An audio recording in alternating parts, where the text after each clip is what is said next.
حذخنا بوينا بيخاف عمو جمس مدفع خاسم عخته وازمو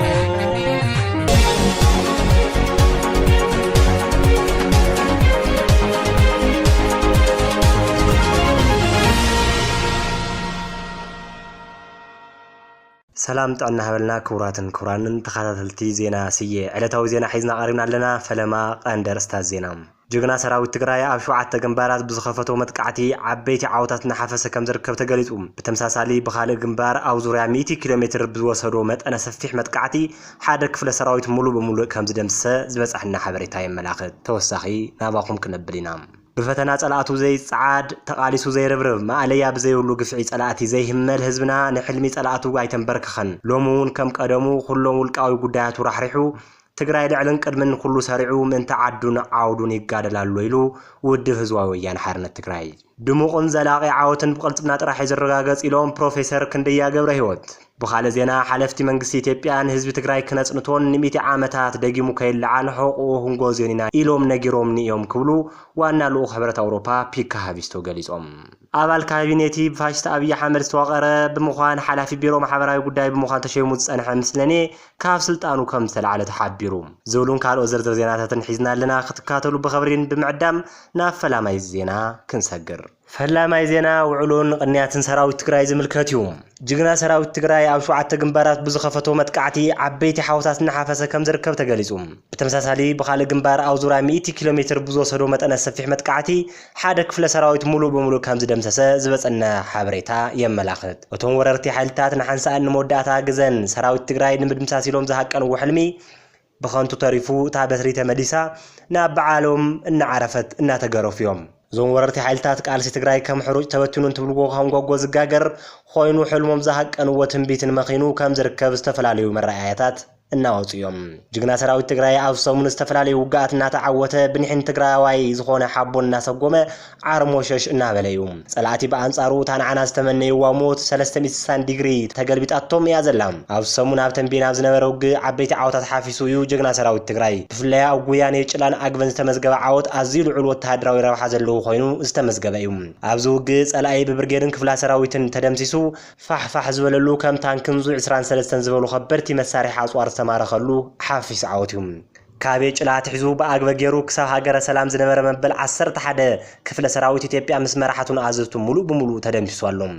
ኣብቲ ዝተገበረ ሓያል ኹናት ብርክ ዝበሉ ኣጽዋርን ዕጥቅን ስንቅን ኣብ ኢድ ሳሕልታት ምክልኻል ትግራይ ኣትዩኣሎ ዝርዝሩ ብዝመልከቱ አካል ኣብ ቀጻሊ ክለጽዩ ኣብዚ ዓወት ዓብይ ዓወት ተሓፈሰሉ ግንባር ኣብ 100 ኪሎ ሜትር ሬዲየስ አስኪሩ ኣብ ዝነበረ ሰራዊት ፋሽስት አብይ አህመድ ዝተወሰደ ስጉምቲ ክፍለ ሰራዊት ሙሉ በሙሉ እዩ ተደምሲሱ ሎምውን ዝተፈላልዩ አንፈታት ኩናት እናተኻይደ ኮይኑ ኣብ ደዋዊ ግንባር ውን ዓበይቲ ዓውታት ይሕፈሱሉ ኣብዚ ግንባር ሰራዊት ጸላኢ ብዝወረዱ ሃንደበታዊ መጥቃዕቲ ናብ ከተማታት ይሃድም ከም ዘሎ ካብቲ ቦታ ዝረኸብና ሓበሬታ ገሊጹ ጅግና ሰራዊትና ድማ እናርከበ ይገርፎ ከም ዘሎ እዩ ዝግለጽ ዘሎ ብሓፈሻ ካብቶም ውግእና ተኻይደሎም ዝርከቡ 7 ግንባራት ቶም 5 በዓወት ጅግና ሰራዊት ትግራይ ዝተዛዘሙ እዮም ቶም ሰረፉ ኣብ 2 ግንባራት ዝግበሩ ዘለው ውግኣት ድማ ብልዕልና ሓይልታት ምክልኻል ትግራይ ይቕጽሉ ኣለዉ ዘይሓሰቡ ከቢድ خسارات ተጎልበ መንግስቲ አብይ አህመድ ድማ ዝተፈላልዩ ናይ ሓሾት ፕሮፓጋንዳ እናነዝሐ ሞራልቲ ብድንቁርና ዝድግፎ ህዝቢ ክሕሉ ፈፈው ይብላሎም ኣብ መሬት ዘሎ ሓቂ ግን ሰራዊት ትግራይ መስተንከርዩ ዝሰርሕ ዘሎም ድሙቕን ዘላቂን ዓወት ብቅልጽምና ጥራሕ ይዝረጋገጽ ኢሎም ፕሮፌሰር ክንደያ ገብረ ህይወት ነበር ፕሬዝዳንት ዩኒቨርሲቲ መቐለን ኣባል ማእከላይ ኮሚቴ ህዝባዊ ወያነ ሓርነት ትግራይን ዝኾኑ ፕሮፌሰር ክንደያ ገብረ ህይወት ካብቶም ምስ ህዝቦም ኣብ በረኻ ወፂኦም እናተቃለሱ ዝርከቡ ምሁራት ሓደ እዮም ንሶም ለማዓንቲ ናብ ገጽ ትዊተር ተቐልቂሎም ኣብ ዝሕደፍዎ መልእኽቲ ድሙቕን ዘላቂ ዓወትን ብቅልጽምና ጥራሕ ይዝረጋገጽ ክብሉ ገሊጾም ኣብዚ ሕዚ ሰዓት ዘሎ ኣካላዊን ስነ ልቦናዊ ኩነታት ድማ ኣብ ቅድሚት ህዝብና ሰራዊትና ደው ዘብሎም ከም ዘይኾነ ኣመላኺቶም እቶም ጸላእቲ ድሮኳ ጸላእትና ኣብዚ ሕዚ እዋን ኣብ ቅድሚ ህዝብናን ሰራዊትናን ደው ምባል ተሳይንዎም ፋሕፋሕ ይብሉ ኣለዉ ክብሉ ገሊጾም ፕሮፌሰር ክንደያ ብተወሳኺ ጸላእቲ ትግራይ በብኣንፈቱና ተደምስሱ ምዃኖም ድማ ኣበሲሮም ኣብ መወዳእታ ኣብ ዝሕለፍዎ መልእኽቲ ድማ ሓርነትና ኣብ ቀረባ ከም ዝገሃድ ኣረጋጊጾም ኣለዉ ነበር ፕሬዝዳንት ዩኒቨርሲቲ መቐለን ኣባል ማእከላይ ኮሚቴ ህዝባዊ ወያነ ሓርነት ትግራይን ፕሮፌሰር ክንደያ ገብረ ህይወት بتزاماري زينا كل مداوي متقعتي بمكيال صلاتنا خندمسس ኣለና ክብሉ ህዝባዊ ወያነ ሓርነት ትግራይ ጸዊዑም ታሪኻዊ ጸላትና ህዝብና ጥፊኦም ኣብ ኮረቻ ምኒልካዊ ኢምፓየር ንምንባር ካብ ዘለዎም ስዑር ባህጊ ብዝብገስ ማዕለያ ምስ ዘይብሉ መዝረልፍንቲ ሓይልታት ተላፊኖም ኣብ ልዕሊ ህዝብና ዝኽእልዎ ዘበለ ኩሉ ዓይነት ግፍዒ ብዘይን ሕስያ ፈጺሞም ኣብታ ዝተረፈቶም ናይ ጻዕረ ሞት ካልኢት ኮይኖም እውን ይቕጽሉ ኣለዉ ክብል ገሊጹ ህዝባዊ ወያነ ሓርነት ትግራይ በፈተና ጸላቱ ዘይጻዓድ ተቃሊሱ ዘይርብርብ ማዕለያ ብዘይብሉ ግፍዒ ጸላቲ ዘይህመል ህዝብና ንሕልሚ ጸላቱ ኣይተንበርክ ከን ዝበለት መግለጺ ሎሙ እውን ከም ቀደሙ ኩሎም ውልቃዊ ጉዳያቱ ራሕሪሑ ትግራይ ልዕልን ቀድምን ኩሉ ሰሪዑ ምእንቲ ዓዱን ህዝቡን ይጋደዳሉ ክብል እውን ኣረጋጊጹ ህዝባዊ ወያነ ሓርነት ትግራይ ኣብ መርበብ ሓበሬታ ፌስቡክ ኣብ ዘውፅኦ መግለጺ ንህዝብ ትግራይ ኣብ ዘመላኽት መግለጺኡ ድማ ንኽብሪ ትግራይ ክትብል ንጻት ውር ግንባርካ ንዓረራ ኣይሳስዓኻን ንኹሉ ዓይነት ተጻዋታት እዚ መድረኽ ኣይተሰብኮንካን የግዳስ ማዕለያ ንዘይብሎም ልፍንቲ ሓይልታት ጸላእቲ በታቲኽካ ሓርነት ትግራይ ክትበስር ኣብ ድርኩ ተዓወት ረጊጽካ ኣለኻ በለሞ ህዝባዊ ዕላማኻ ተሓንጊጥካ በቲ ዝተለመደ ጀግንነትን ሳይንሳዊ ጥበብ ገድልና እናተመራሕኻ ነቲ ዘዛብዓኻዮን ሓሙስ ዝፈሰሰን ግፍዐኛ ጸላኢ መሊእኻ ንምድምሳስ ንቕድሚት መርሽ ሓርነት ትግራይ ብጀግንነትካ ክገሃድዩ ወርቃዊ ታሪኽካ ድማ ብወርቃዊ ቀለም ተኸቲዩ ንዘለዓለም ኣብ ማህደር ታሪኽ ገድልና ክነብርዩ ትግራይ በኣኻ ትሕበን ክብል ዘለውና ኣዳ ገሊጹም ብኻልእ ወገን ዝኸበርካ ደጀን ህዝብና ነቲ ኩሉ መከራ ሰጊርካ ሳላ ዝተቃለስካ ሳላ ግፊዕ ኣረውሩካ ርእስኻ ዘይድነንካ ከምታ ዝበልናያ ጸላእትኻ ቀብርካ ናብታት ምናያ ድሮ ሙሉ ዓወት ትቀራረብ ኣለኻ ቃልስኻ ቃልሲ ፍትሒ እሞ ዓወት ግድናትካዩ ሓርነትካ ብኹር ቃልስኻ ክትረጋግጽ ኢኻ ሎሙ እውን ሱር ቃልስና ኮይንካ ደቅኻ እናመረቕካ ናብ ቃልሲ ልኢካ ኢኻ ዓንዲ ሕቆ ቃልሲ ሓርነትና ኮይንካ ካብታ ጸላእቲ ዝወረርዋ ጎጆኻ መቒልካ ቃልስና ኣብ እንግዳዓኻ ተሸኪምካ ናብታት ምናያ ዓወት ተኣቶለኻ ንሙሉ ዓወትካ ኩለ መዳዊ ቃልስኻ ኣበርኽ ኢሉ ህዝባዊ ወያነ ሓርነት ትግራይ ብተወሳኺ ኣብ መግለጺኡ ጸላእትና ሓመድ ብናም ነእትወሉ ስትራቴጂካዊ መጥቃዕቲ ኣቲና ኣለና ሰራዊትና ነዚ ስትራቴጂካዊ መጥቃዕቲ ንምፍጻም ዘኽእል ኩለ መዳዊ ዓቕምን ድልውነትን ወኒኑ ኣሎ ክብል ተዛሪቡ ስትራቴጂካዊ መጥቃዕቲ ኣብ ዝተጀመረሎም ግንባራት ድማ ኣንጸባረቕቲ ዓወታት ይሓፍስ ኣሎ በትሪ ወያነና ምጽዋር ዝኸወዶ ካብ ሞት ዘምለጠ ሰራዊት ጸላኢ ገሊኡ ድይህብ ገሊኡ ድማ ይብተናሉ ብምዃኑ እውን ወየንቲ ትግራይን መላ ህዝብናን ኩሎም ክሳላት ትግራይ ብምዕጻው ጸላእቲ ኣብ ቁጽር ንኽዕሉ እቲ ዝተለመደ ኩለ መዳያዊ ህዝባዊ ቃልስና ክነሕይል ውድብኩም ህዝባዊ ወያነ ሓርነት ትግራይ ጻውዒት ይቐርብ ክብል ገሊጹ ዕላማ ዘይብሉ መስዋዕቲ ትኸፍሉ ዘለኹም ጸላእቲ ድማ ብድሕሪትኩም ብጥይት እናተወቃዕኹም ብቐድሚት እውን ካብ ጥይት ወጻኢ ካልእ ኣማራጺ ከም ዘይብልኩም እናተነገረኩም ክልቲኡ ሞትዩ ኢልኩም ቀለብ ጥይት ትኾኑ ከም ዘለኹም ንረዳ ይኹን እምበር ሰራዊት ትግራይ ኢዱን ዝሃበ ሰራዊት ናይ ምቕታል ዕላማ ይኹን ባህሪ ከም ዘይብሉን ሎሚ እውን ከም ትማሊ ኢዱን ዝሃበ ሰራዊት ተቐቢሉ ናብ ዝመረጾ ቦታ ከም ዝልኽ እዚ ክሳብ ዝኸውን ኣብ ውሑስ ቦታ ከም ዘጽንሐኩም ፈሊጥኩም ኢድኩም ክትህውን ካብ ዕላማ ዘይብሉ ሞት ክትድሕኑ ጻውዒት የቕርበልኩም ይብል ህዝባዊ ወያነ ሓርነት ትግራይ ኣብ ዘውፅኦ መግለጺ ሓለፍቲ መንግስቲ ኢትዮጵያ ንህዝቢ ትግራይ ክነጽንቶን ን100 ዓመታት ደጊሙ ከይለዓል ሕቆ ክንገዝኡ ኢና ኢሎም ነጊሮም ንዮም ክብል ዋና ልኡኽ ሕብረት ኣውሮፓ ፒካ ሃቢስቶ ገሊጹ እቲ ፍሉይ ልኡኽ ትማሊ ሰነ ካብ ኮሚቴ ዝምድናታት ወጻኢ ንዘቐረበሉ ሕቶታት ኣብ ዝሃቦ መልሲ ገለ ላዕለዎት መራሕቲ መንግስቲ ኢትዮጵያ ተጋሩ ን100 ዓመታት ክነጥፍኦም ኢና ከም ዝበልዎ ተዛሪቡ ኣብ ወርሒ ለካቲት ምስ መራሕቲ ኢትዮጵያ ኣብ ዝተረኸቡ ኩሉ ከምዚ ዓይነት ቋንቋ ተጠቒሞም ንተጋሩ ን100 ዓመት ከጥፍእዎም ምዃኖም እዚ ንዓይ ከቢድ ግፍዕት ሃሳባዊ መሰላት ገመነት እዩ ንውሕዳን ናይቲ ሃገር ኣጥፊእኻ ህዝቢ ሙሉእ ክተብርስ ኣይትኽእልን ኢኻ እዚ ንዓና ምጽናት ብሄር እዩ ዝመስል ኢሉ እቲ ወኪል ሕብረት ኣውሮፓ መግለጺኡ እቲ ኩናት ብሰላማዊ መንገዲ ንምፍታሕ ምቁራት ተጻወታት ተኻይዱ መንግስቲ ኢትዮጵያ ምስ ተቃዋሚ ትግራይ ክላዘው እውን ጻውዒት ኣቕሪቡ እዩ ኣብ መንጎ ኢትዮጵያ ኤርትራን ሶማልን ካብ ኢጋድ ወጻኢ ተፈጢሩ ዘሎ ስሉስ ኩርናዕ ክብል ዝገለጾ ዞባዊ ሽርክነት ንኻልኦት ሃገራት ናይ ዞባ ባህ ዘየበለ እዩ ክብል እውን ፍሉይ ልኡኽ ሃቢስቶ ተዛሪቡ ምሳብ መኸርቲ ፕሬዚዳንት ኤርትራ ኢሳያስ አፈወርቂ ሰሙናዊ ርክባት ከካይድ ከም ዝጸንሐ ዝገለጸ ፊንላንዳዊ ሃቢስቶ እቲ ሃገር ካብ ተነጽሎ ትወጸሉ ኩነታት ንምፍጣር ክሰርሕ ከም ዝጸንሐን ሰራዊት ኤርትራ ካብ ትግራይ ክወጽን በቲ ኣብ ትግራይ ተፈጺሞምዎ ዝበሎ ግፍዕታት ክሕተትን ፖለቲካዊ ጸቕጢ ከም ዘሕይል ተዛሪቡ እቲ ኣብ መወዳእታ ወርሒ ጥቅምቲ ብኣብይ ኣሕመድ መሻርክቱን ዝተወልዐ ኩናት ኣብ ትግራይ ሰብ ሰራሕ ጥሜት ሰፊሕ ምንፍንቓልን ልዕሊ 60,000 ሰባት ናብ ሱዳን ከም ዘስደደ ይፍለጥ ኣብቲ ክሳብ ሕጂ ዝቐጽል ዘሎ ውግእ ብ100,000 ዝቑጸር ሰባት ሞይቶም ክኾኑ ከም ዝኽእሉ እውን ይግመት ልዕሊ 6 ሚልዮን ህዝቢ ትኽልል እውን ተጸባይ ረድኤት ከም ዝኾነ ጸብጻባት ትካላት ረድኤት ይሕብሩ ይብል ጸብጻብ ቢቢሲ ኣባል ካቢኔት ፋሽስት ኣብይ ኣሕመድ ዝተዋቐረ ካቢኔ ብምዃን ሓላፊ ቢሮ ማሕበራዊ ጉዳይ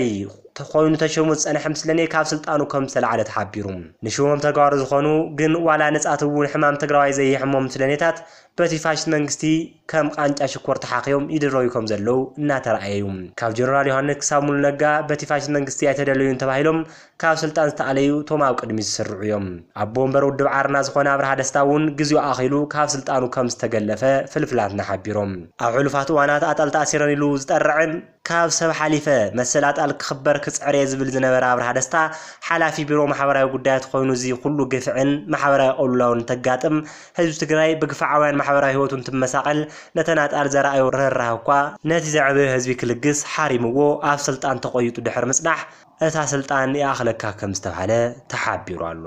ባንዳታትን ምስለኔታትን ትግራይ ፀሓይና ዓረበቶም በቲ ምስለኔ መንግስቲ በቲ ፋሽስት መንግስቲ እውን ይግለፉ ኣለዉ ክልተ መጻምዲ ንመርዓ ወጻኢ ክግበር ተሓሰበ 370,000 ብር ንተጸገሙ ወገናት ለጊሶም ከምቲ ሓጎስን ሓዘንን መኻይርቲ ዝበሃል ከዓ ንብሩህ ማሕበራዊ ህይወት ስለ ዘይተርፍ መርዓታት እውን ምክያዱ ኣይተርፎን መርዓ መጻምድቲ ቃል ኣበላይን መኣዛ ታደሰን እውን ኣብ ከምዚ ህሞት እኳ እንተተቆፀረ ፍልይ ዝበለ ሓሳብ ሓዚሉ ይመጽዩ ኣብ ትግራይ ዘጋጠመ ሰብኣዊ ቅልውላው ቀዳምነት ክንህቦ ይግባእ ዝበሉ መርዓዊ ቃል ኣበላይን መርዓት መኣዛ ታደሰን ኣብ መርዓዎም ከውፅዎ ዝሓሰቡ 370,000 ብር ነቶም በቅልውላው ትግራይ ዝተመዛበሉ ከወፊዎ ወሲኖም بتكبر ون جرمهم مرعوي قال بلاي اتن كلتميت شحبر نتو مع مسألة زلوا وجنات اتي UNHCR زجبر لهم مسألة سلس فرسة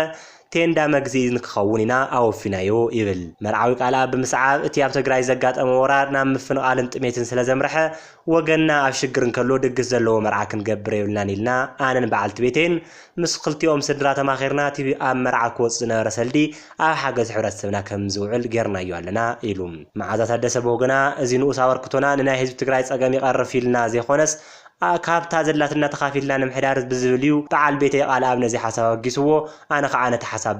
بحاجوس تقبل يوم الام مرعوي قال ابنتي 270 شحبر نتوم اب مقلبول قوم نتوم تفناقلوا لمحجاز توقسو زوسدو مناسيات مسحاتتهم ابتي زحبروا قصر حساب كم زاتو لومن نستوم بوغونوم ناي مسغانا مسكر ورات كم زهو من غليصوم تخالاي 200 شحبر قعانا ايس تباله محبر غبره سناي مس دايركتور جنرال تي محبر بمزراب نتوم استفناقلوا تنداتات نخغزالهم تسمعهم كم زوفيو يغلص تكال غبره سناي ايس بوغونو امناي فيسبوك قصو نمرعون مرعات نزغبروا وسناي تكبار بمسكان أو قرص إيوان مسهزوم كم زلو بتكبار زرقاقصو أحواتنا كبر الموساني بصحيهم بمال نتي تكبار خالو تكسعوه ملوختو أم حلاليفوم أو إثيوبيا معراف شوا عطوقاتها بالعليام بمسراح ترقيات وافيرهم زنورو سراحتنياتات بزخافة وتقصي 10 سراحتنياتات بعال مجموع قعايات هاجر كم استقتلوا تقليسوم أم حلالي معراف شوا أتري رسام وقمان BBC كم زحبرو وتوم سراحتنياتات أن وردا ميتا والكتيك قبل لويا قودانو كابتيك سرحو وزوعلنا وقزوم ناتمدسون كلو بتشعت سنة 2013 أقطع عقد ساعات 6 ناي مشات أتي متقعتي كم زوردهم قاليسهم درسها واقمو توم بعتقا استقتلوا سبات ناي أوروميان ناي فيدرال سراحتنيات تبع المزي موقعات زقونو تشعت سباتن حانتي نبارتك قبلين كم زقونو حابيروم نتي متقعتي عملكيتو BBC زازارو العلاوي دايركتور بعد المزي موقعات إثيوبيا أتو هابتها متقني بوغنو سراحتنيات تبع المزي زقونو 10 سبات عطقات كم تقتلوهم الرقاقيسهم توم سراحتنيات تبعلاش وصرقا عريوم أماسيوم ناتمرسون كلو عطوقات تسافرهم ما زنور مكينة دواب بلوم يوم نتقتلت فاتسيمهم أما حداري معراو شوا أتو ديرسا أتوم سراحتنياتات مورغا أو زبها البوتا كسرحو علوم غورونا أو زبها البوتا ناتمرسون كلو يوم بتوم عطوقات بزسك عقاب تقاتلهم إلوم كابتوم بعطوقات ستحازو سراحتنياتات بعال مزي مقعزة خلطة هاديمهم نفسهم كم زدحانون أتو ديرسا حابيروم كاب جنبار حرنة أورومو تفنجلو زواتسا قجل أونكشنين عرس سراويت حرنة أورومو يلو زصوع أو استفرالي كفالات أورميا متقعتي مستفتصمو شمزي قجل وتروز اللعاليو يفل صفصاب BBC كوراتنا لما نزعلنا لكم زيناتات زيوم يوم شير لايك سبسكرايب كومنت بمقار زلكم حسن ريتون قلسو كمون سدراسية انترتيمنت مخوان حايركمنا قتصلو نسلز تخاطلكمنا بتعامينا مسجن سسناين عخم عاوت نجاقانو سراوي راي